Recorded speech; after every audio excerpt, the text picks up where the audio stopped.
Bismillahirrahmanirrahim. Assalamualaikum warahmatullahi wabarakatuh. Perkenalkan, nama saya Nur Hasana. Saya mahasiswa UT Pekanbaru Riau, Kabupaten Indragiri Hilir Tembilahan, dengan NIM 501153174.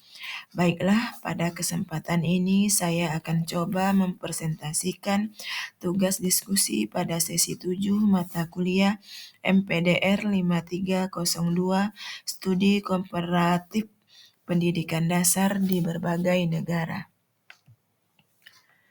Baiklah, pada materi ini adalah tentang gender dan dalam pendidikan dasar bagian 2. Pertanyaan: di suatu sekolah dasar di Indonesia, terdapat kecenderungan bahwa guru-guru memberikan lebih banyak perhatian pada partisipasi aktif anak laki-laki dalam pembelajaran sains. Sementara anak perempuan sering diabaikan. Ini tercermin dari alokasi waktu diskusi pemilihan murid yang diajak berpartisipasi di depan kelas, dan dukungan lebih besar untuk kegiatan ekstrakurikuler yang dianggap lebih sesuai untuk anak laki-laki. Hasilnya, sejumlah siswi merasa kurang termotivasi dan kurang percaya diri dalam pembelajaran sains. Cari dan temukan artikel ilmiah terindeks Sinta atau Scopus yang berkaitan dengan isu gender di atas. Analisis artikel tersebut berdasarkan bab pendahuluan, rumusan masalah, dan bab hasil dan pembahasan. Artikel pertama, nama Erni Zuhara, Wahab Jufri, Hari Suprianto. Judul: Kemampuan Literasi Biologi Berdasarkan Gender pada Siswa Peminatan MIPA di SMA Negeri Kabupaten Lombok Barat. Jurnal Penelitian Pendidikan IPA atau JP-PIPA.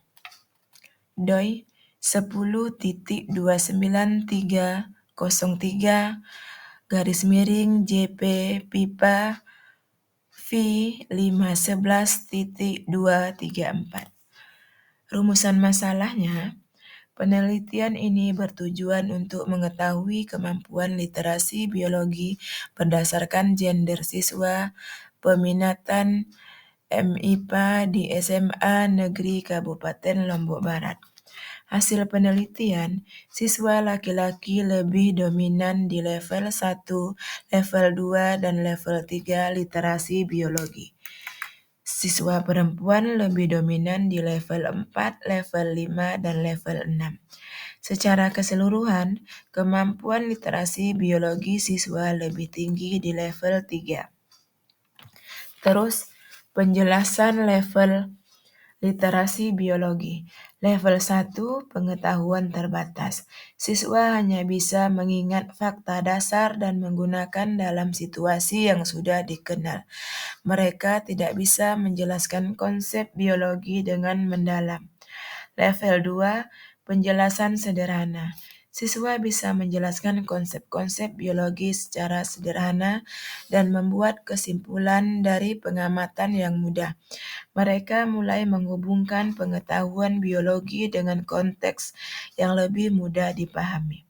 Level 3, mengidentifikasi isu ilmiah. Siswa dapat memahami, menjelaskan fenomena biologi dengan lebih mendalam.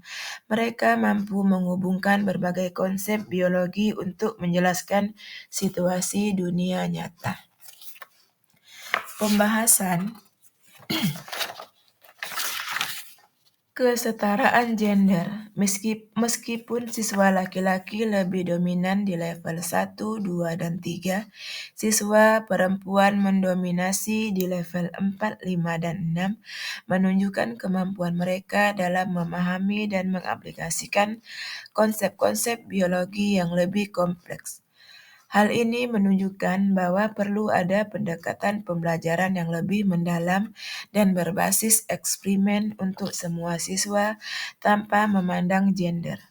Kesimpulan, siswa laki-laki lebih dominan pada level 1, 2, dan 3 yang menunjukkan penguasaan dasar dalam literasi biologi.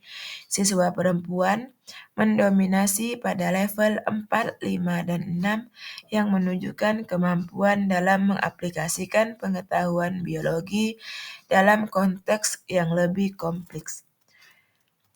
Penting untuk memastikan bahwa metode pembelajaran biologi dapat mendukung perkembangan siswa di semua level ini secara setara, sehingga baik laki-laki maupun perempuan dapat mengembangkan potensi mereka secara maksimal. Terus, artikel kedua, nama Muhtawil St. Mutia Alfianti Muhyiddin. Judul, Ekstrapolasi sikap terhadap sains dan keterampilan proses sains dikaitkan dengan gender. Jurnal Indonesia Journal of Educational Science DOI 10.29303 JV V711.234. Rumusan masalah. Penelitian ini bertujuan untuk mengeksplorasi 1. Level sikap terhadap sains dan keterampilan proses sains pada laki-laki dan perempuan. 2. Hubungan positif antara sikap ilmiah dan keterampilan proses sains. 3. Perdebatan signifikan sikap terhadap sains dan keterampilan proses sains antara peserta didik perempuan dan laki-laki. Hasil penelitian, rata-rata sikap terhadap sains yang merupakan 84,74 dan laki-laki 83,42 berada pada kategori tinggi. Maksudnya, rata-rata sikap terhadap sains untuk anak perempuan 84,74 dan anak laki-laki 83,42 berada pada kategori tinggi. Rata-rata keterampilan proses sains untuk perempuan 10,33 dan laki-laki 10,54 berada pada kategori rendah. Ada hubungan positif antara sikap terhadap sains dan keterampilan proses sains dengan koefisien 0,44. Tidak ada perbedaan signifikan dalam keterampilan proses sains antara perempuan dan laki-laki. Terus pembahasan. Yang pertama, sikap terhadap sains atau ATS hasil menunjukkan bahwa baik siswa perempuan maupun laki-laki memiliki sikap yang positif terhadap sains, meskipun sedikit lebih tinggi pada siswa perempuan. Hal ini berarti keduanya menunjukkan minat dan motivasi yang tinggi terhadap sains. Meskipun siswa perempuan sedikit lebih percaya diri dalam belajar sains. Terus, yang kedua, hubungan antara sikap dan KPS. Penelitian ini menemukan bahwa ada hubungan positif yang mendarat antara sikap terhadap sains dan keterampilan proses sains. Artinya, semakin besar sikap positif siswa terhadap sains, semakin besar pula kemampuan mereka dalam keterampilan proses sains. Terus yang ketiga, keterampilan proses sains atau KPS. Keterampilan proses sains seperti observasi, eksperimen, dan analisis data masih rendah di kedua gender. Meskipun siswa laki-laki memiliki sedikit keunggulan pada skor KPS, ini menunjukkan bahwa meskipun siswa Meskipun siswa memiliki sikap yang positif terhadap sains, keterampilan praktis mereka masih perlu dikembangkan lebih lanjut. Terus yang keempat, implikasi gender. Meskipun pada perbedaan sikap antara siswa laki-laki dan perempuan tidak ditemukan perbedaan signifikan dalam keterampilan proses sains antara kedua gender. Hal ini menunjukkan bahwa tidak ada pengaruh gender yang signifikan dalam penguasaan keterampilan ilmiah. Pendekatan pembelajaran yang lebih berbasis pengalaman dan eksperimen bisa lebih efektif dalam mengembangkan keterampilan ilmiah tanpa memandang gender. Terus, kesimpulan, sikap terhadap sains kedua gender berada pada level tinggi dengan sedikit keunggulan pada siswa perempuan. Terus, keterampilan proses sains kedua gender masih rendah, meskipun pada sedikit keunggulan pada siswa laki-laki. Terus, yang ketiga, sikap positif terhadap sains berhubungan langsung dengan peningkatan keterampilan dan proses sains. Selanjutnya, tidak ada perbedaan signifikan dalam keterampilan proses sains antara siswa laki-laki dan perempuan.